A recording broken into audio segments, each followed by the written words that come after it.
Yeah, I mean, we have absolutely no teaching in this at all as kids, how to talk to each other about the things that are important. It's, wow. You would think somewhere in school that would be addressed, but I don't know. I wonder about that too, because it seems like the only solutions that are offered in popular culture are like, oh, you're not getting your needs met, you got to break up, or, just stand by your man, kind of thing.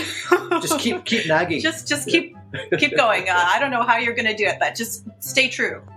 Welcome to Normalizing Non-Monogamy, the podcast where we interview incredible people from across the entire spectrum of non-monogamy to hear their fascinating stories. We strive to bring guests on the show who have a healthy approach to non-monogamy. However, it's important to remember that everyone does it a little bit differently, and the views and opinions expressed by our guests do not necessarily reflect our own. Additionally, we produce this show for entertainment purposes only. Please be aware that we aren't doctors or therapists. Consult a medical professional for anything regarding your health that you might learn about on the show. Enjoy! Welcome to episode 273. We're Finn and Emma, and today we have a conversation with Libby and Cal. And you're in for a treat with this one because they're musicians, and we get to hear some of their music at the end of this episode. Spoiler. Yeah, their new album came out in the end of October. It is called If You've Given Up on Love, Let's Call It Something Else. And the song they sent us to share is called Free Agents. And as they said, this is the song that is most gratuitously about non-monogamy. Even though the other ones have themes, this one is a little more obvious than the others. And so we're super excited about that. So a huge thank you to both of them for sending it over. Yes, this is a wonderful conversation. Libby has been non-monogamous most of her adult life, pretty much all of her adult life. And Cal has been interested in it, like feeling like he has. I think he's been non-monogamous the whole time. He just didn't have any words for it. Yes, that's what I was going to get to. I knew you were. Good description. But we love this conversation and are excited for all of you to listen. Yeah, we talk about many different things with them, but one of them that's really interesting is that they've had sort of a musical partnership for the last 5 years and then they added on an element of a relationship mm-hmm. and romantic partnership, about 3 years ago. And so we talk about that transition. We talk about and how they balance both of them. Balancing, I was going to say time management, as Libby will say later in the episode. Her life is 3 partners, 3 children, 4 chickens, and a cat. And so we talk about time management. We talk about navigating non-monogamy as a very shy person. And so much more. One fun fact about these two. He has a flip phone. Oh, yeah. And she doesn't have any cell phone at all. Yeah. And so you think you need technology to make it work? You don't. Nope. You don't even need your Google Calendar. A paper calendar will do. Yes. So it's back to basics here. These two are amazing, and this is a wonderful conversation. So again, a huge thank you to both of them. We're going to jump into the interview now for anyone who's a premium subscriber. And for anyone else, you're going to get a couple of announcements from us first. Correct. Very authoritative. I believe you. What's the first announcement? So the first announcement is, if you're not familiar with the premium subscription, it's a way to skip these announcements up front and jump right into the interview. But don't worry, you still get important dates and community announcements in the outro. And musical songs. For this one, yeah. Most songs are musical. Yeah. Well, that's not true. I'm going to get in trouble for that. Forget I said that, people. Anyway, to sign up for the premium subscription, go to our website, normalizingnonmonogamy.com. Scroll down a little bit on the homepage and you'll find the button there. The next thing we've got going on is that Emma and I will be in person, live in the flesh, April 14th to 16th in Tucson, Arizona, with the crew at Southwest Love Fest. We are doing a workshop, an interactive workshop, and we're super excited about that. We are. And if you sign up and join us, which we highly recommend you do because it's an amazing event that we're really excited about, you can use the code Emma and get a discount. You save 10% and you help support us financially, which is amazing, and you help support Southwest Love Fest, which is even amazinger. And you get to attend the conference. And you get to see us. And you get to see us and lots of other amazing people. Yeah. There's a couple of other amazing humans that we know for sure are going to be there. Libby Sinbach, not to be confused with this Libby, and Jessica Fern are also presenting there. Among lots of Among many others. Those are just the two I happen to know off the top of my head. Yeah. I'll learn more for next week. Every week from now on, we'll talk about new people. Links to sign up there are in the show notes. And after that, not after that, but the next announcement, we have a virtual meet and greet on February 22nd. We've been doing these for years. They're amazing. It's an amazing way to meet humans and have a great time. They last about 2 hours. We ask questions. We scramble Zoom rooms. We give you an opportunity to get to know your fellow non-monogamists and even sometimes some monogamists. Yeah, that's true. The only requirement to join these is that you are an amazing, awesome human and that you want open-minded and you want to have fun. Yes. So you can sign up for that at our website, normalizingnonmonogamy.com. Click on the events tab and you'll find the information there. Also, those Southwest Love Fest links, you'll find those in the show notes. I said that. Did you? Yes. Which is under the podcast tab? I didn't say that piece. I didn't think so. Just click around a little bit. You'll find stuff. Yeah, just go to every webpage and you'll find it. Also, you'll see the community tab on our website. If you're out there looking for like-minded friends, we would love for you to check out the community. It's a great way to meet incredible people and have support, new friendships, fun, and just a really great way to connect with amazing humans. We just actually had an in-person community event this last weekend, and it was incredible. We had 40 to 45 people, I'd say, show up in person and hang out for the weekend, and it just was like, it was so amazing. I can't even describe it. Yeah, we had people from, let's just run through it really quick. Shanghai, China. Yes. Idaho, Oregon, Washington, Massachusetts, Kansas, Tennessee, and New Mexico. Kentucky. And Kentucky all fly in, and people from all over California coming out for it. It was amazing. We had so much fun. So first of all, thank you to anybody here who's listening that was part of that.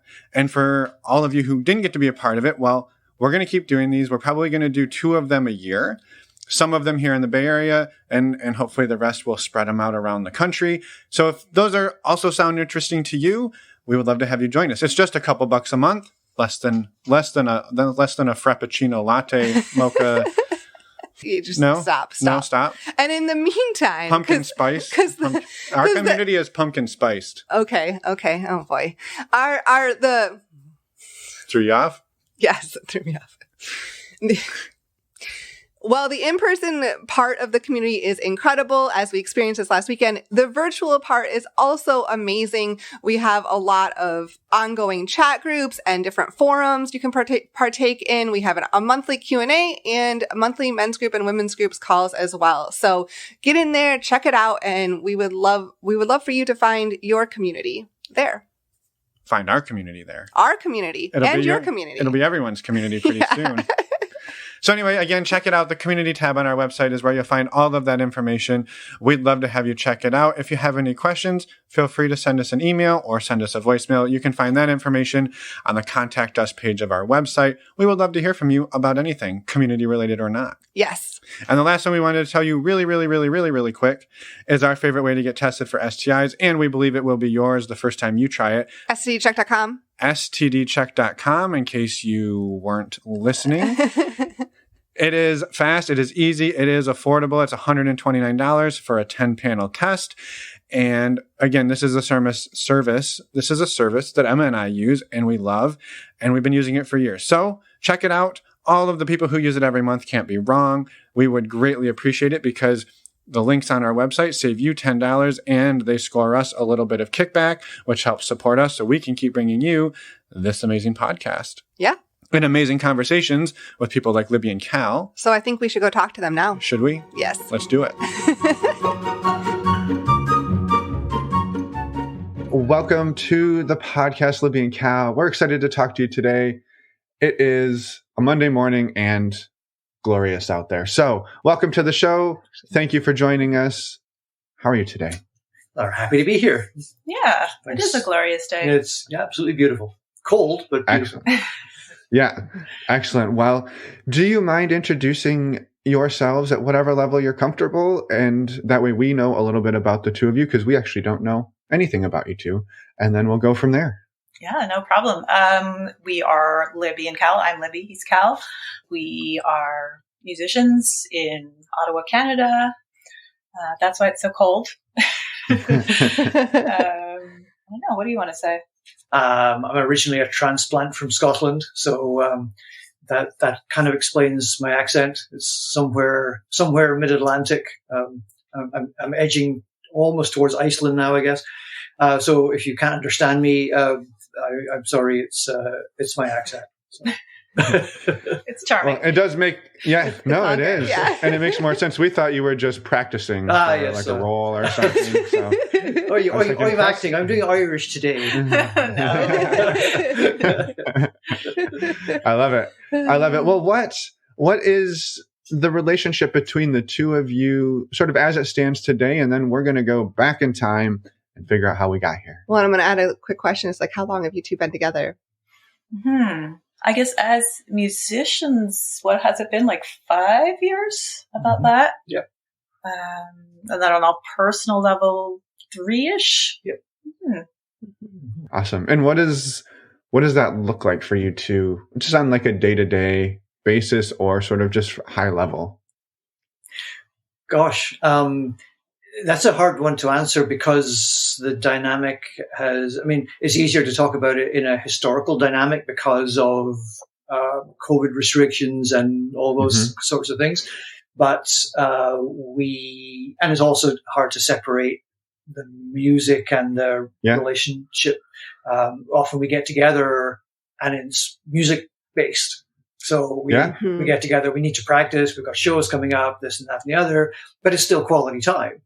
Of course. So, and then kind of sometimes we can manage to kind of sneak in some personal time in there too. So that's sort of the dynamic. It's a mix of, well, what are we going to do today? Oh, well, you brought your instrument. Let's practice. Yeah. We do kind of separate it out a little bit. You know, we've got our musical side and then the personal side.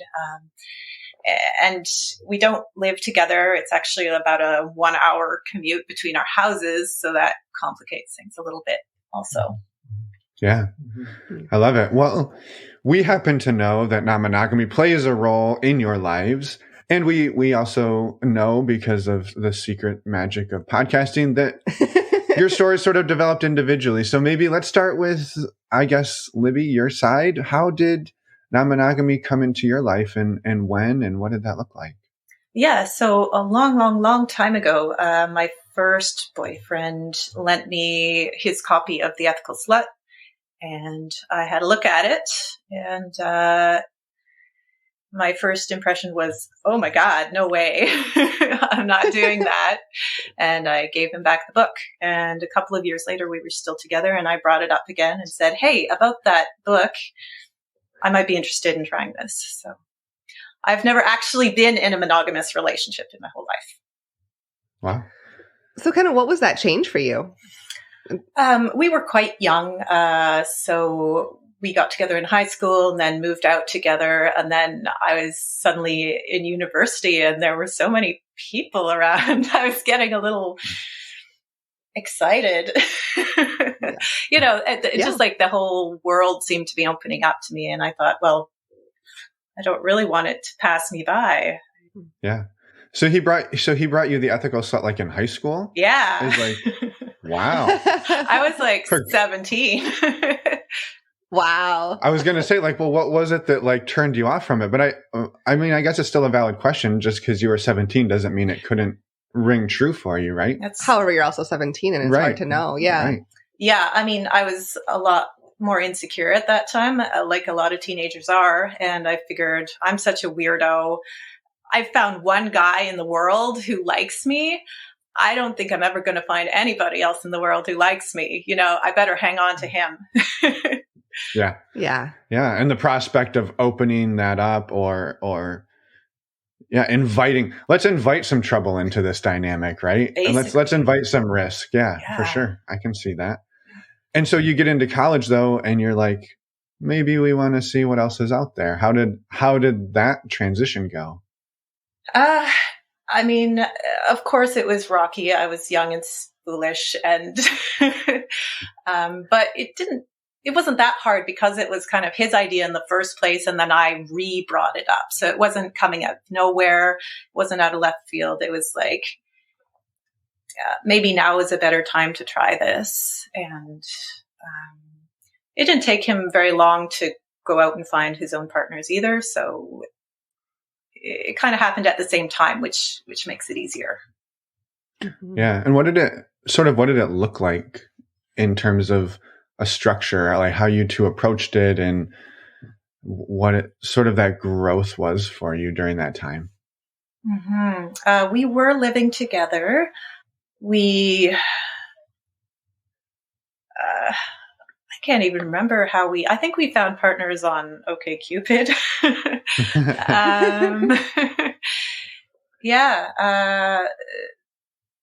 Sorry, I don't really know how to say it. Yeah.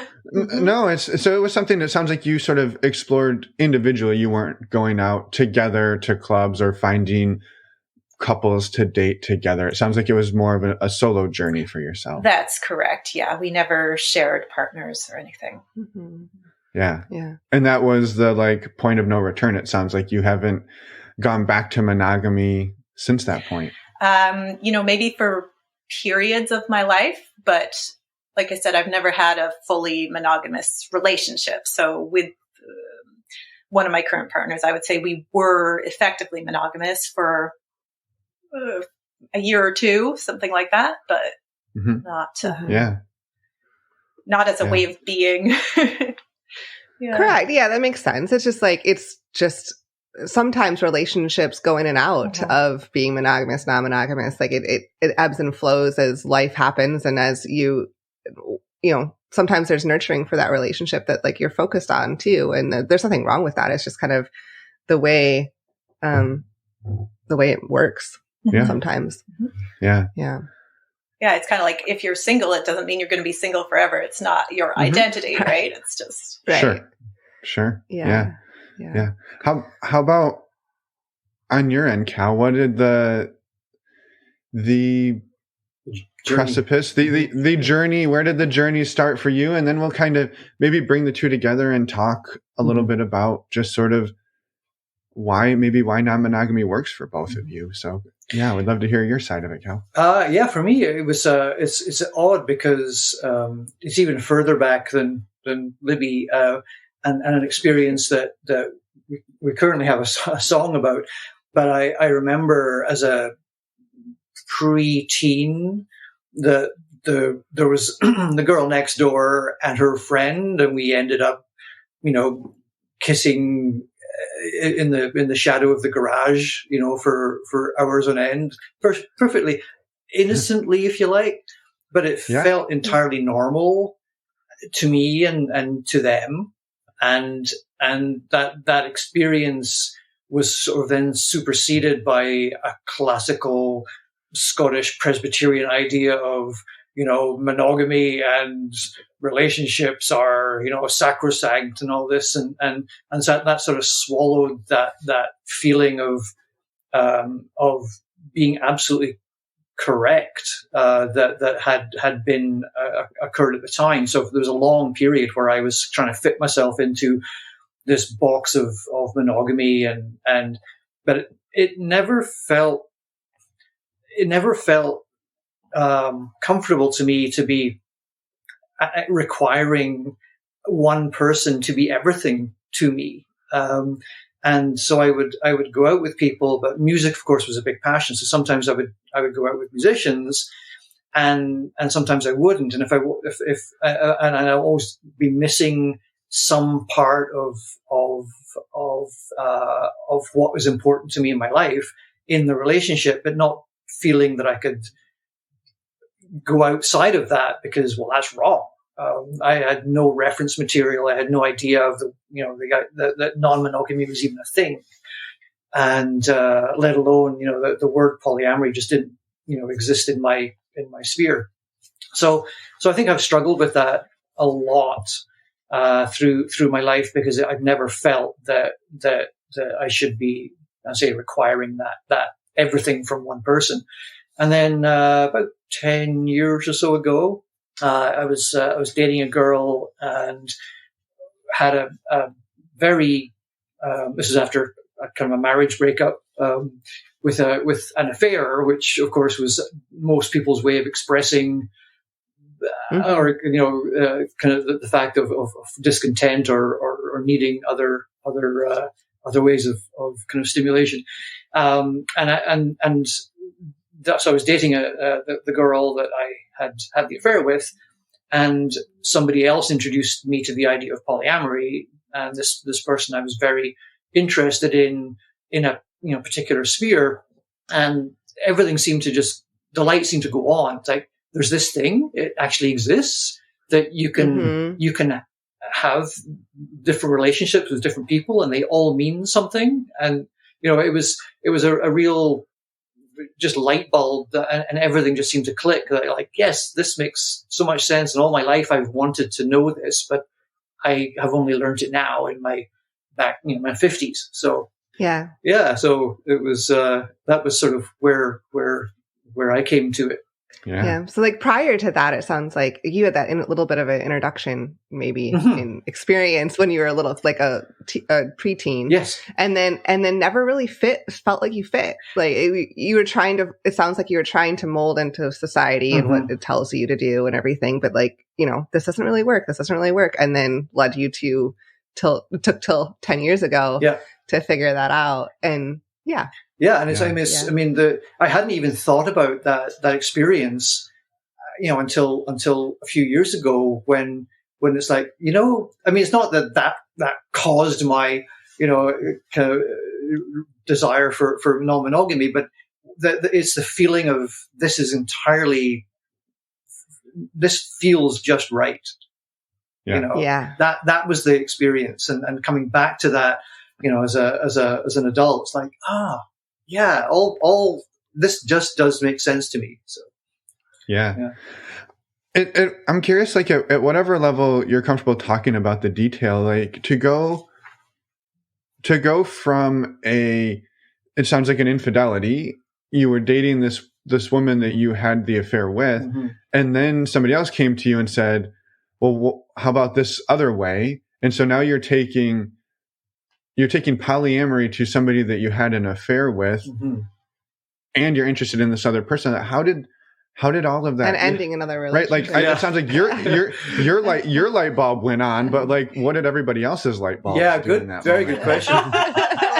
Very good question. Well, the person I was dating, we did explore the idea, just in terms of talking about it, and initially they were interested in the idea, but ultimately they decided that they weren't able to cope with that, and we hadn't progressed any further. So that relationship lasted another couple of years on and off, and meanwhile the person that I had been introduced to the topic to, we were very much sort of staying away from the temptations of it. We were still, very, very kind of friendly and very close. We actually played music together as well. But we restrained from all kind of temptations, until the original relationship kind of did break up. And after that, we felt free to pursue what we wanted to do. So that partner was much more interested in non-monogamy, in polyamory. Yeah. And so you sort of waited the other one out. And so now you're at a jumping point then. How do you two move forward with that? Because that's a whole new world for you. It's obviously it feels right, but it's still the navigating of it. There's the logistics of actually doing it. How did that go? There was a lot of other stuff happening at the same time, which actually helped me, because I was very happy to have a relationship, with that person, because it's really nice to have a relationship with somebody. But at the same time, I was looking after my mother, who was in the last stages of cancer, and that was sort of taking all my emotional capital, kind of just being involved in that. So it was very much, I was so thankful to have this refuge with somebody who also had their own relationship and kind of other relationships. But this person was a refuge for me that I could, and it was probably fortuitous in a way, because there was no way I could give all my energy to a relationship with everything else going on in my life. So it sort of grew almost kind of naturally, as my mother passed away and I had more time, and then the relationship kind of blossomed, and it grew very organically and quite lovely. So yeah. Mm-hmm. Yeah. And then shortly, about a year later, we introduced another partner into the polycule, and that seemed to kind of grow dynamically also. So it was a kind of very natural fit. Yeah. So, And how did you get to then where you're at now from there? it seems a remarkably easy journey. I can't. You're still with those partners. I'm still with those partners. Yeah. Yeah. And I think it's an exploration. I mean, we have to work at it. There's a lot of communication, which is, I mean, all my life I've been able to talk very easily, but not necessarily talk about like stuff, feelings. And, Mm-hmm. emotions and all this kind of stuff. We don't talk about that in Scotland. It's too much rain. So that's been a big journey, is, like having, our kind of radars and like regular check-ins and stuff. And it's a work in progress for sure. I mean, everybody has their own needs and insecurities that have to be kind of assuaged and helped. But, I remember listening to a radio show and the person on it said, it's absolutely amazing that the person who you are closest to in your life, very often you can't talk to them about the most basic things. And the example they gave was imagine telling your partner that you're attracted to somebody else. For most people, that conversation just could not happen. Mm-hmm. And it was quite a remarkable thing for me to hear, and it's still very, very true. But for polyamorous people, that's completely, it's almost that can be a fun thing. That can be a thing that kind of cements you together more. So, I mean, the whole way of looking at the world, music, for example, I mean, listening to lyrics of music or looking at films, and you think, no, don't do that. So the whole way of looking at what people think of as severe problems, sometimes you think, no, there's some so easy solutions to this if you just, embrace a completely different way of looking at things. So, yeah. So from that point of view, it really has changed how I kind of see a lot of things. Yeah. So, but For sure. it's a path. I'm still working on it. Yeah. Yeah. It's always a path, right? A journey. Mm-hmm. The bulletproof premise of most reality TV falls apart. Yes. Once you introduce non-monogamy. Yeah. So. Yeah. And I think every Beatles song until 1967. Yeah, so. I love it. That's exactly it. That's why I'm trying to write things that are not that. Yeah, exactly. Right? Yeah. Yeah. And definitely going to talk about your music because we're so excited about it. No, I'm excited for it. I can't wait to hear more. But I wanted to touch on a few things you said in there, Cal. One was you mentioned radars, and I just want to, for anybody who's like, what the hell's a radars? Radar is if you go to Multi-Amory, they're another podcast, and they have a format called Radar for doing relationship check-ins, and we'll put links in the show notes for anybody who's like, oh, I could probably use that. You probably could. So that's a great resource. So thanks for mentioning it. And there was one piece that you kind of touched on that I wanted to maybe give a little more airtime to, which is my interpretation was you were going through the process with your mother and just didn't have the capacity really to be everything to somebody else. And not that any of us ever has the capacity to be everything to somebody else, but I think we feel that pressure to be. And it sounds like polyamory at that moment gave you the calm to say, I don't have to be everything for this person while I'm trying to go through this incredibly difficult time in my life. And it gave you the space to not say, well, hey, partner, I can't be everything, so we just have to break up. Instead, you got to let that relationship be what it was. And then when you had the time, you grew it into something different and you're still together today. Yeah. And I think that thread is really a beautiful one. Mm-hmm, mm-hmm. I mean, it's very true. And I think it also underscores the fact that, people who are important to you in your life, I mean, it may not be a sexual thing at all. I mean, you can have a partner who is into a particular thing that, the dynamic between you is every bit as strong as a romantic partner. But they are also, very, very, very important to you. In a kind of, so, but yes, what you said is absolutely true. I definitely didn't have the resources to devote to somebody. And luckily the person, is very adept at recognizing that, they were offering support and understanding that I couldn't give them everything that they, would desire in a perfect world. But or maybe that you even wanted to at that point. Yeah. I mean, it's a very, to somebody who hasn't gone through it, it's a very difficult process. And to anybody who has, you have my sympathies. But yes, very, very much so. It was a big drain.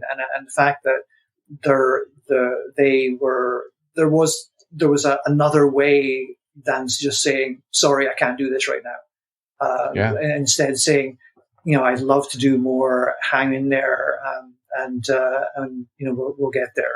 So it's lovely. Well, part of that is trusting the process too. Trusting like both of you, like that this is something in life that we're going through. It's only temporary. However, sometimes when you get insecure, it's hard to trust that. Well, especially if in monogamy, I found that if something is wavering, like if you're having a hard time at work or, the kind of just you're having a hard mental kind of phase, the other person can take it personally. And if you don't have a language to be able to talk about it or even the vocabulary to address it, that's very, very hard. And I think one of the things about polyamory, and it's not exclusive to polyamory, but one of the things that polyamory does is almost require you to talk about things that are hard. And I think that is been a saver for me, even though I'm dragged to it, clawing at the blackboard. But the more you do it, the easier it gets. Yeah, for sure. Well, and not to put words into your partner's mouth, but I would guess that they probably felt some element of, I'm giving a lot of support to Cal at the moment, and I'm getting my cup filled somewhere else. And that allowed them to be able to play that role rather than them just giving everything to you, not getting that back from you, building a shit ton of resentment, and then them blowing up at you, whatever, in the middle of you going through this thing. And then they feel like shit and you feel like shit, but they were able to go and get some of the needs met that you were not able to meet at that point. Yeah, exactly. And it allowed them to support you in a way that they maybe wouldn't have been. So the whole system fuels itself in some ways. Yeah, it is self-sustaining. And I think that, that we all go through phases of times when we're not able to kind of generally give everything to ourselves, and to have that recognition that, I'm here to support you. Let me know what I can do. I mean, that's just such a wonderful support, as opposed to saying, what's wrong with you? Why aren't you paying me attention? Those are two opposite ends of the spectrum. And I know which one I want. So. Yeah. For sure. But it's just one other thing is it can take a process. It can be a process to learn the language around that. It can take going through experiences like that. Cause we all, your experience is your experience for sure, but there's life stressors and things happen or, we all have different times where we might have mental struggles or physical struggles or just life struggles, and figuring out how to navigate that with a partner. If we aren't necessarily taught those skills growing up. How to ask for your needs, you mean? Right. Yeah. And so it's a lot of times it takes the process of going through that once to be like, let me figure this out. And a lot of times we all fuck it up because we don't know what we're doing. Yeah. I mean, we have absolutely no teaching in this at all as kids. No. how to talk to each other about the things that are important is, wow. You would think somewhere in school that would be addressed, but I don't know. It's just, right. I wonder about that too, because it seems like the only solutions that are offered in popular culture are like, oh, you're not getting your needs met, you got to break up, or, well, just stand by your man, kind of thing. just keep nagging. Just keep going. I don't know how you're going to do it, but just stay true. Like. Yeah.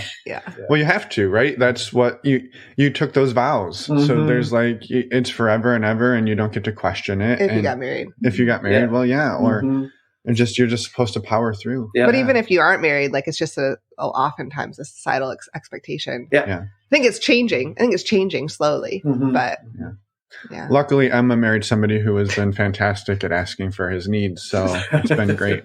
She said no. Yeah, but what about you? Yeah, well, I don't want to Emma bash today. No comment.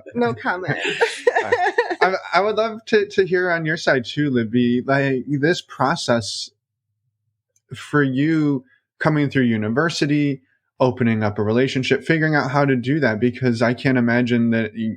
Maybe your school was different than ours, but just full of people who were understanding and know how to navigate polyamory. You're sort of out there swimming in a sea by yourself. How did that go for you? I was actually really lucky in terms of support. I was living in Montreal at the time, which does have quite a sex positive culture, I would say.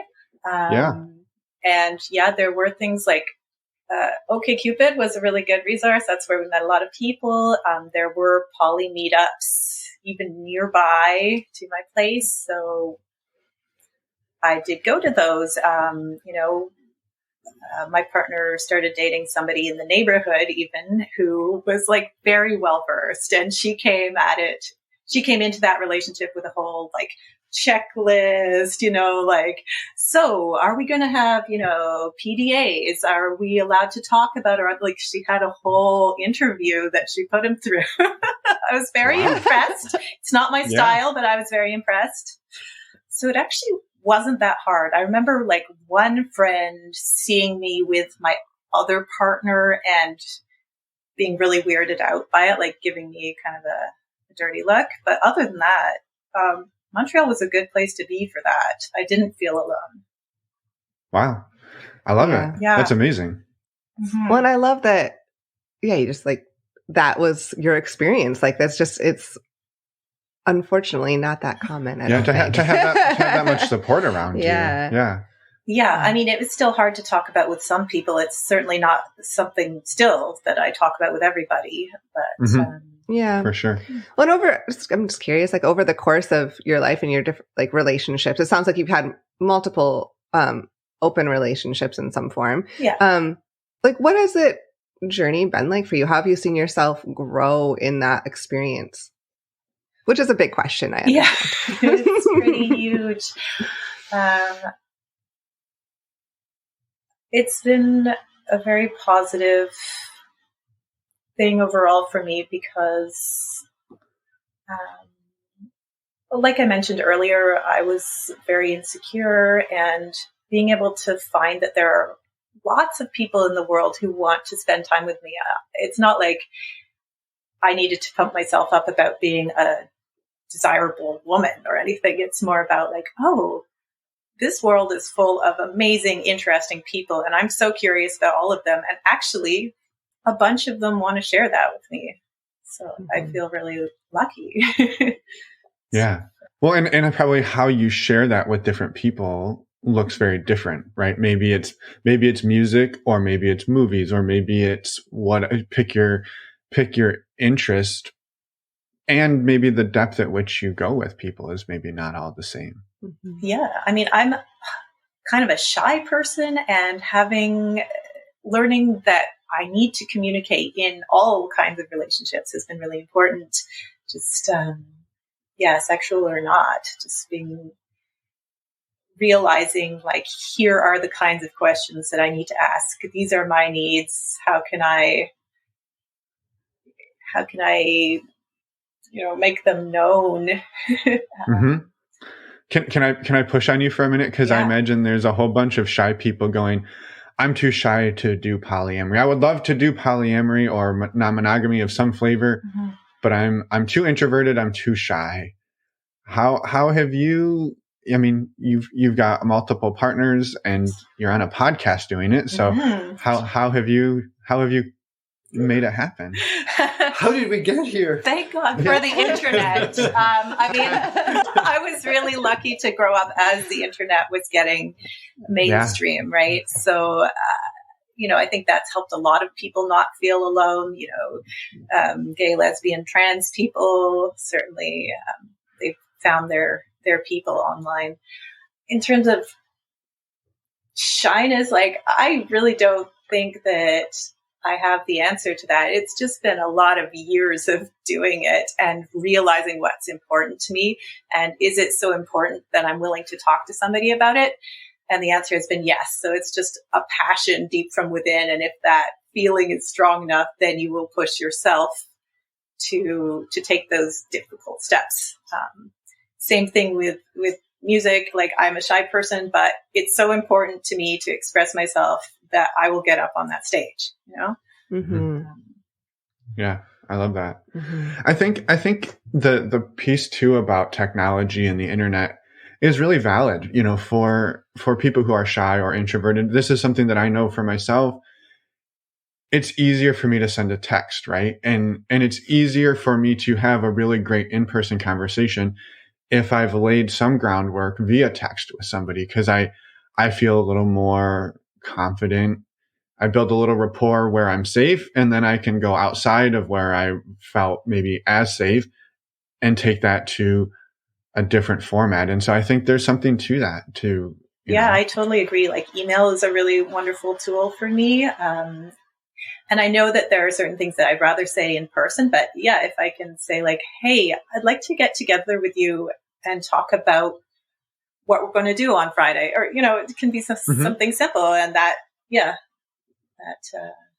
I guess meta communication is something that I think poly people probably do a little more often than other people. And I like it a lot. Yeah, for sure. For sure. On your side, Cal, coming into poly officially, the official pollination of you, roughly a decade ago. What? That's quite the term. Great term. How have you seen yourself kind of grow in the last decade or so that you've been doing this? It's a strange thing that I haven't got all the experiences that I think that there are to have. And what I mean by that is the relationships that I still have. I've never actually stopped having a relationship with somebody who in a poly sense. So that's one thing I haven't had experience of. Poly breakup, yeah, which is, it's kind of nice, because I like the people that I date. So those are nice. But I think, like I was saying before, I think for me that what it has done is it's put a different lens through which I see the world, and I not that I want to be proselytizing on a soapbox or anything, but there are people who do.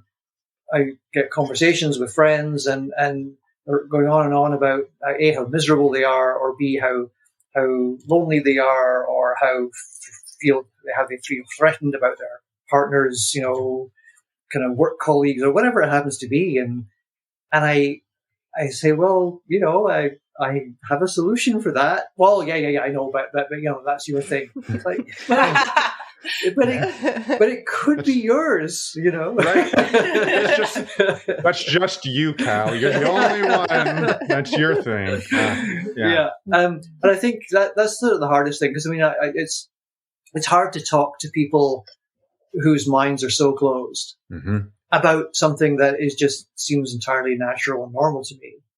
I would like to. I will continue to talk to people I care about, who are going through difficult times that I think there could be easier solutions for them. But, they have to come to the realization on their own, and they may never, and that's fine. But I think, just the way I see the world and relationships in particular now has changed a lot. And I think that's the biggest change for me.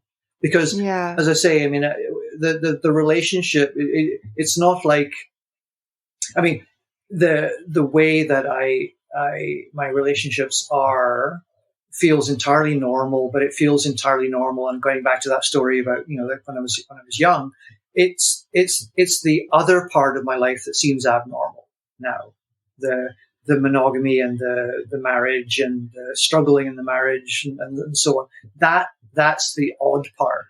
And the rest of it is normal. So that makes sense. It does. Yes. But I'm hearing people listen in their car going, so what, you've never had any challenges? It's just been easy street for the two of you. Does jealousy or anything ever come up for either of you? Yes. Yes.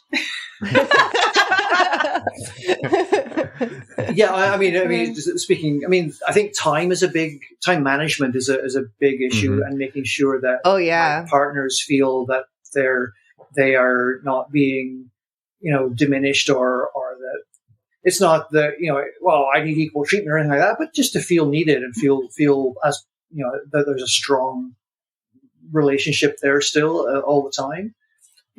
Every partner has a different level of insecurity about relationships. They've come at it at different ages and so on, and stages.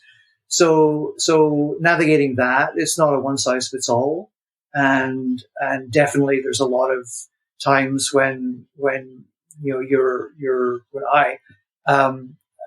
have to reassure kind of partners in one sense or another, whether I'm distracted doing something really, really time consuming, and I don't notice that the relationships are beginning to need water and so on.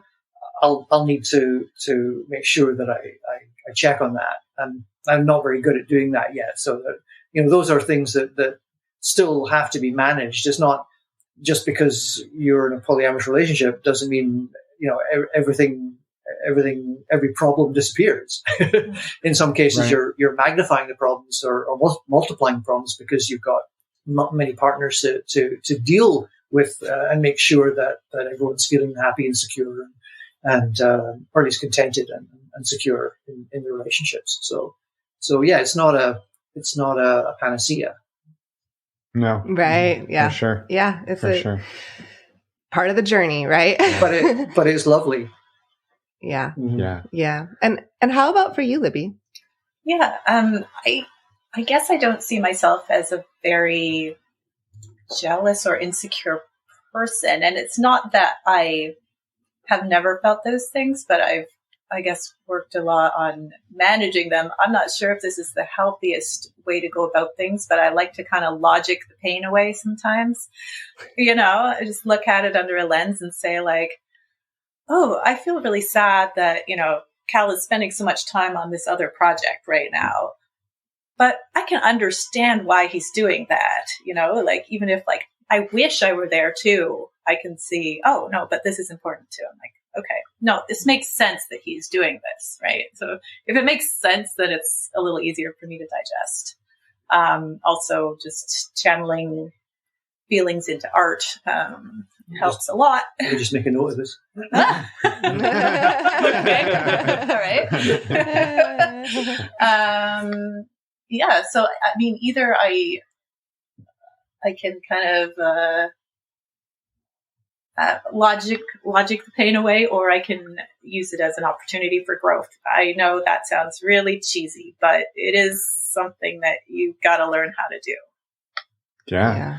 I as an engineer, and I'm not going to speak for Emma, but also an engineer, I can really relate to logicking that away. Mm-hmm. What really pisses me off is you can't logic somebody else's away, no matter how many times. Yeah. I try so hard. I'm like, can't you see I'm doing this because XYZ? Yep. Yeah. Yeah, it's some bullshit. Doesn't work. We got to work on that part. Thank you. Yeah. I'm glad you understand. Yeah. Feelings 101. Oh, yeah, right? That should be a class. Yes. And starting in preschool. And every year. And ending Yes. when you get your master's degree. However much if you school ever go get there, to. yeah. You never progress beyond 101 either. It's Yeah. 101 every It's just year. like every time. You just take it over and over. I'm in remedial communication. Yeah. Well, because it progresses as you age, too, Yeah. as you grow up. It's always 101, right? Yeah, well, I have to learn this skill as a 5-year-old and a 6-year-old and a 27-year-old. Oh boy. All right. I wanted to ask that, so if the two of you could talk a little bit about your relationship. I know we've kind of talked a little bit about individual and your journeys, but How did you come together? yeah, well, through music. So dramatic. Through music. Well, yeah. Or they could tell us. But I would love to hear more of that story and more of what your relationship looks like. Yeah. I mean, yes, through music in the sense that I saw Cal perform with another band and somebody introduced us just on the premise that we're both musicians, basically. Saying hey, I'd like to introduce you because you play music. But then I grew to appreciate your musical talents more, I would say. So the more that I heard him sing and harmonize, the more I was kind of like, wow, we really need to get together musically. It was a real musical pull. Mm-hmm. And yes, and then Libby started doing some recording in a project that I was sort of producing. Sort of, yeah. Sort of how it weird. went. And I was sitting there listening to her recording, and all the time, in my head, I'm singing harmony and figuring out how the arrangement would be, like where the tuba would come in or whatever it would be. And no tuba. And I couldn't stop from joining in, as it were. And then you sent me an email saying, "Hey, I'd really like to play some music with you." Yes. And I was away at the time, and I got back, and it's like, okay, let's try that. So we did that, and we did that for. Yeah, that was my very bold step. That was you were amazingly bold. Yeah. I was slightly in an altered state at the time I sent the email, but I'm really glad that it's legal up here. Yeah. We don't judge. It's legal here too. Not everywhere, but where we live. And now I guess, so we started playing kind of open mics together and just practicing. And we fought the urge to do anything but music for a while. Yeah. I had never dated a musician before. I didn't think it was a good idea, especially a collaborator. It's like a coworker. Yeah. What a terrible plan. Yeah. And we talked about that. We're like, that's a terrible plan. He's done it lots of times. Said no, it's not really a good idea. Let's not do this. Okay. And we had this discussion several times. Let's just keep it to the music. But guess what? Spoiler alert. It didn't work. It didn't work. Yeah. I tried to logic that idea out of my mind, and that didn't work. So I don't know. Mm-hmm. So you were both feeling that pull on more than just a musical level. Yeah. And so how did you decide to make the leap? I came on to you really hard. I couldn't resist. My defenses were down, honest. No, it wasn't like a taking advantage situation, but I definitely put the moves on you. Yeah, it was a mutual thing, I think, and just a realization that, you know what, I mean, we're fighting this thing that is actually burning. There's a fire here that why fight it? You're trying to logic the fight, right? Exactly, logic yourself. I was like, okay. And the concern is that the music and the relationship get sort of confused and subsumed or whatever, and it hasn't happened that way. I mean, I think It's not that they're entirely separate by any means, but I think it's actually good because we draw on a kind of an energy between us when we're performing that I think, really helps. I mean, we're singing about things that are our real life, and we can put our own energy into that, and sort of it inflates it with a kind of a sense of realism. So yeah, it's kind of neat. So yeah, I'm kind of glad. I'm glad too. Obviously, I'm happy, but I also still feel like if we broke up, maybe we could keep the music going. I think so. Yeah. Yeah. Mm-hmm. Just, I guess it is its own thing. Pretty good at compartmentalizing things. Not again. I don't think it's in an unhealthy way, but like, I like the fact that I can exist in different situations and, tailor my behavior to that situation. Right. Mm-hmm. And it's not a matter of denying who I am in any of those cases. It's just, you got to act appropriately for each. Yeah. Well, I mean, a good actor on stage is the person, is the character. It's not fake. You have to be real. You are living this thing. And in a kind of similar way, we are parts, and we can actually be the best parts, and it becomes who we are. It's being able to compartmentalize that. I think it's an important skill to be able to have. So. Yeah. Well, and I think it's something not to just say, well, this is only a thing polyamorous people do, but it is something we hear a lot more. And it is often a thread of, hey, this relationship isn't working in this container. We're not going to end the relationship. We're going to transition it. Maybe now we just are co-parents, or maybe we do it like this or that or the other way. So maybe it is, hey, now we're musicians again together for a while. But who knows, in 5 years, you're like, I don't know, I'm feeling that thing again. Do you want to go back and ebb and flow? And I think it's a beautiful way to go through life and not having so many hard, like, well, we broke up, we can't play music again. We probably got to burn all the CDs we ever made. Oh, God. And MP3s, yeah. I understand. Yeah. But I think too, just to touch on like the risk that you two took, right? Because I think that's just something else that you two stared at it for, it sounds like about 2 years, saying, I feel this thing, but I shouldn't. I feel this thing, but I shouldn't. And you finally took the risk. And I think that's amazing. So I'll give you a lot of credit for that. Well, I think it's a matter of like, do you want to go through life saying what's the worst that can happen or what's the best that can happen, right? So yeah, that is exactly the thought process. Yeah. So I love it. Yeah. What ifs are a sad thing. If they remain what ifs forever. Yeah. Well, yeah, you can never go. You can't go back in time and make something happen that didn't happen, right?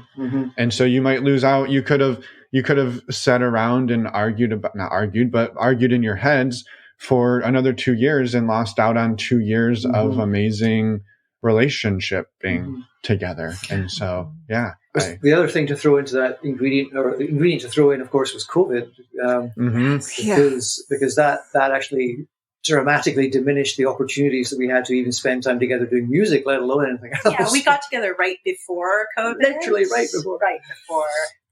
So that was hard. And at times, where Libby lives, they had a curfew and they had, police at the checkpoints to stop kind of people coming in and things like this. So, that was a hard thing to deal with as well. So.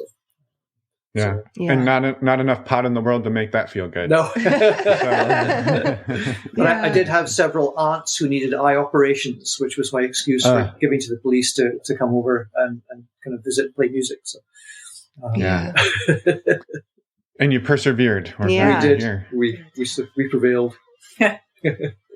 I'm just curious. I know, Cal, you mentioned you have, I think, 2 other partners. Is that correct right now? Yeah. And then how about for you, Libby? I also have 2 other partners. 2 others. Okay. Nice balance. Yeah. I have one other question on that. And then I would love to hear about your music, because I know your music is not just music, especially to you two, but I know there are themes and messages in your music that we want to talk about and how you got there. But before that, how do you balance? I was just going to ask that question. Each having 3 partners and playing music and being on podcasts and. Oh, it's delicately busy. Yeah, it is busy. Yeah, you go. Oh, yeah. She's like, no, that's it. It's just busy. That's it. That's my answer. It is busy. I know a lot of people use Google Calendar. I'm not really there yet. I have a paper calendar in my kitchen. But I guess, again, kind of a compartmentalizing thing. Like, I have a nesting partner, and so that's kind of the main way that we connect. We also have 3 children, my nesting partner and I. So yeah, just to add more. Just to add more, it's like 3 partners, 3 children, 4 chickens, and a cat. That's me. And some other stuff that I do sometimes, but so I often connect with my nesting partner because we live together and we have children and animals. I have another partner. I don't know. He's just kind of like mostly a for fun kind of guy, you know? Yeah. And then I've got Cal, who's like no fun at all, but he's really good at music. Yeah. You got to be good at something, Cal. I hear you. I'm joking. Your turn. On that note, I'm no fun at all, apparently. No, time is always a thing. I mean, it's I work part-time and I don't have a nesting partner, but I also have a lot of other musical stuff going on. So that takes a fair bit of managing to try and figure out everything. So yeah, it's an ongoing process. Don't have an answer, but lots of questions. Yeah. So, it sounds like it's just a process of figuring it out as you go. Yeah, no system. I do have Google Calendar though. Yeah, you're better than me. I also have a flip phone, which is one way. I don't even have a cell phone. I love it. Some days I wish. And then if I don't have it on me for 3.5 seconds, I'm like, where'd it go? Okay. Exactly. It's just charging. Because it got down to 97%. Oh my gosh. That's so true. Oh my gosh. All right. We would love to hear about your music. Tell us about your music. And for anybody listening, links to everything they're about to say will be in the show notes. But we'd love to hear about the inspiration behind it, the style. How would you two describe your musical collaboration? I guess we both come at it from a kind of folky sensibility. Our most recent album is called If You've Given Up on Love, Then Let's Call It Something Else, which I think speaks to the kind of, negotiation and meta-communication that is so necessary in a non-monogamous relationship. It doesn't have to be a love relationship, right? You can have different kinds of relationships. And I don't think I originally set out to make non-monogamous music per se, but of course it comes from that perspective, just as I will write songs from a woman's perspective. I have a feminist perspective as I write, but it's not like, I'm going to write this kind of a song right now. But I think we set out in this latest release to have like a story arc of a relationship, or relationships that aren't working for whatever reason, and then exploring the idea of different options, polyamory, or just, and then at the end, by the end, the tone is very much more positive and hey, we can do this stuff. So there's an arc to it. Is an album per se, as opposed to a collection of songs. Yeah. But it's not a story about Jim and Joe and their relationship together. No, I didn't actually write the songs in order, saying like, okay, we're going to start with an unhappy relationship song, and then we're going to go through. It's just the way that kind of songs sort of work out.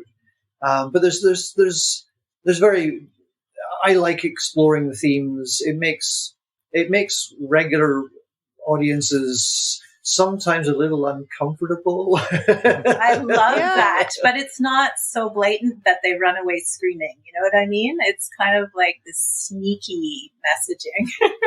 It's almost like, wait a minute, Did they actually Did say they that? actually say that? Are they talking about like a foursome? Like what?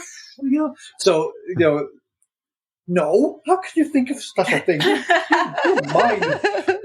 So we have a bit of fun. I love the sneaking of like it's in the lyrics, it's in the music. It's not, it's just a different approach that can land for people in a different way than just coming at them in the conversation. Well, that's it. People will relate to the music in different ways. Somebody might come up afterwards and be like, oh my gosh, you were playing an auto harp. I love auto harps. They're the coolest instrument. My grandma had an auto harp, just it happens a lot like that. Yeah. Or it could be always a grandma that had one too. I know. It makes me feel old.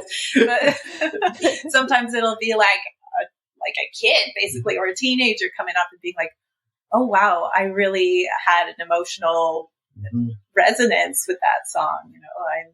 I am so happy that you were able to talk about, non-monogamy or that, there's obviously a queer relationship happening here. Or they'll pick up on the lyrics more and say like, oh, it made me want to cry, or, things like that that are really special. So. Yeah, I love that. And then in 15 years, it'll be, hey, my grandma was in a foursome. That's coming. It's coming. Yeah, I had somebody say like, oh, back in the 70s, it was all about orgies. I was like, oh, good for you. Great. I love that. I think it's also super true though that people can hear it in music and it disarms them, right? And I hesitate to go here, but right, like the Pina Colada song, right? It's two people who are literally trying to cheat on each other and wind up with each other, right? And but nobody's like, well, they were horrible people. They were trying to cheat on each other. It's almost makes horrible things or weird things acceptable by hearing it as a narrative. Where if you came out and told the story or told as your story, people would be, what? Right. But hearing it as a kind of a lyric, it has that sort of magic of self-focusing. Yeah. I love it. Yeah. I love it. Well, we're excited to send people your way, and we'll put links to where can people find it if they're just going to go search on their own, if they don't want to look for our links. Sure. I guess if you want to listen, then libbyhortop.bandcamp.com is a good place to go, but also libbyhortop.com, or on Facebook, we're Libby Cal. Got it.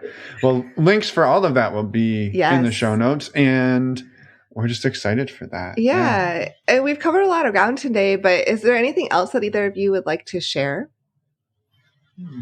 I would just say if you are listening and you're not sure that that this is a way to go, that polyamory is for you, then don't be afraid to try. Don't be afraid to try, and if it feels right, then please don't be dissuaded by what mainstream society will tell you. I love it. I wanted to say that I really like the name of your podcast, and that normalizing non-monogamy is such a powerful idea, and I aspire to get there and to help that process on its way.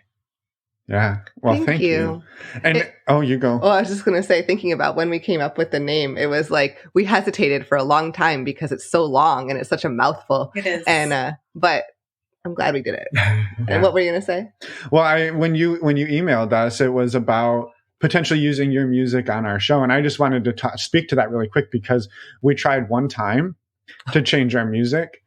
No, we'll never do that again. We got the emails we received. And it was another listener was like, hey, I make really cool music, and I'd love I can send you guys new music every month or so and you can change it up. And we're like, well, this is really great. We'll do that. And like, we played it one time and people are like, what happened to your music? And our music isn't even good. People call it's literally like clown music, and it shows up in all sorts of video. We didn't even know this when we picked it. No. For anybody who's still listening, we didn't even know this when we picked it. But it's called Monkeys Chasing Monkeys, or Monkeys Spinning Monkeys. Yeah. And it's literally sounds like carnival music.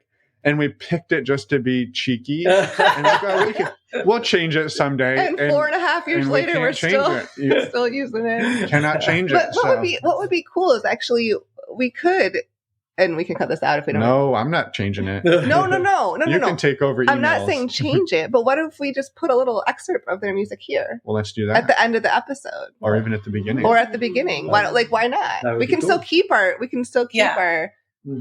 intro, outro, but we can still add music. Well, sure. We'll let you two pick the song and the excerpt and send it to us, and it'll go right here. Yeah. Sounds good. That would be lovely. Perfect. Thank you. Love it.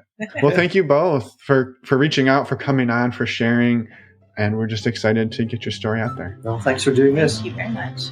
Yeah, thank you so much.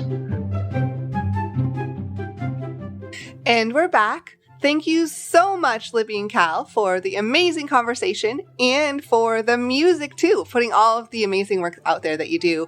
We will put as discussed in the episode and in the intro, after this outro, there's going to be one of their songs called Free Agents. So stay tuned and listen to that. Highly recommend it. Beautiful beautiful music, beautiful voices. Yeah. And then go check out the rest of their music. Yep. Which links will be in the podcast show notes. All of the places Libby talked about, libbihortop.bandcamp.com, all of the places in the show notes over at normalizingnonmonogamy.com. Please check it out. Support their work. It's incredible. It is. Thank you again. And a couple of quick reminders. We will be at the Southwest Love Fest conference April 14th to 16th in Tucson, Arizona. We would love to have you join us. Links to join are in the show notes. And if you use the code Emma, you get a discount and support the show and support Southwest Love Fest. Also, our next virtual meet and greet is coming up February 22nd. So you can go to our website, normalizingnonmonogamy.com, and sign up there for that. And one more quick shout out to, well, first of all, anybody who is a community member also gets access to the premium subscription. So they may not have heard this in the intro, which is a huge thank you to everybody who's listening here, who came out to California last week or this past weekend, and joined us for our in-person retreat. It was amazing. We pole danced. We did yoga. We ate a lot. And then we ate some more. We went for a walk in the garden. We went to a beer garden. Some people went for hikes. It was a hoot and holler and good time. And so just thank you to everybody who made that one of the most amazing experiences we've ever had. Yes. And if you want to be a part of the next one, and if you want to start building those friendships right now, well, the best way to do that is to join the virtual community. Yes, it is. Good plug, which you can on our website, normalizingnonmonogamy.com, by clicking on the community tab. Which I think one of the really cool things about this retreat, and I'm just going to go off here for a second and say, the fact that so many of these people had formed friendships for the last months or even years. Some of these people have known each other for years and years and years, talked to each other every month on Q&A calls, or been part of the men's group or the women's group or anything that we've done. And they finally got to meet in person, and it was like lightning. It was so cool. So again, thank you to everybody for being a part of it. And we can't wait to have you, person who's not a member, join us. Nailed it. Next week, we have a conversation with Kate, who is co-founder of Southwest Love Fest. And hey, we're going to be there. So we may have mentioned that just a couple minutes ago. But we're going to be there April 14th through 16th. But next week, join us for Kate's story. It's amazing. So we're excited to bring that to you then. We'll see you then. Yeah. Ciao. And before that, what? Listen to the next song by Libby and Cal. Oh, that's right. Here goes the song. Bye, everyone. Thanks for listening. Do you think they've ever had an opening act that is two rambling podcasters? I hope not. You mean Libby and Cal? Yeah. Yeah, probably maybe we'll not. tour with them, and they'll be like, and now Emma and Finn are going to come on stage and ramble at you incoherently for some number of minutes. and then we're going to come out and sound amazing. I don't think it's been incoherent, but it's not going to be as amazing as this song. Well, let's find out. Okay, bye everyone. Again, thanks for listening. Never mind the way the colors dance and shimmer. You know it's only oil in a puddle. Never mind the beauty of everything around you. You know it only gets you into trouble. And I can't say I'll always be this way. And I don't need assurance that you'll stay.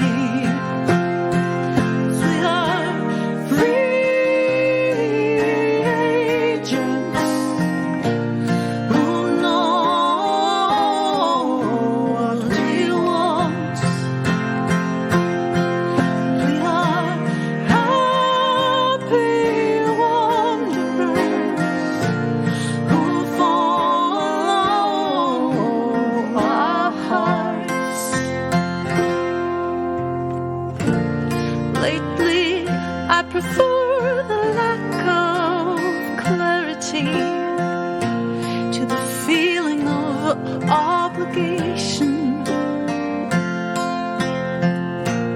Lately, I prefer the stable